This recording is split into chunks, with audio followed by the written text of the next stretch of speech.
রানওয়ের এই পাশটায় ভাঙা চোরার রাস্তায় হাতটা ধরে হাতে আর হাঁটা হয় না।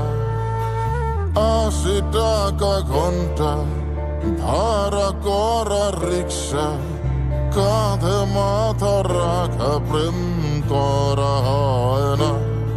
উড়ে যাব তোকে নিয়ে, ছিল কত সাথ, কত আকুতি মিনতির সাক্ষী বেরিবা।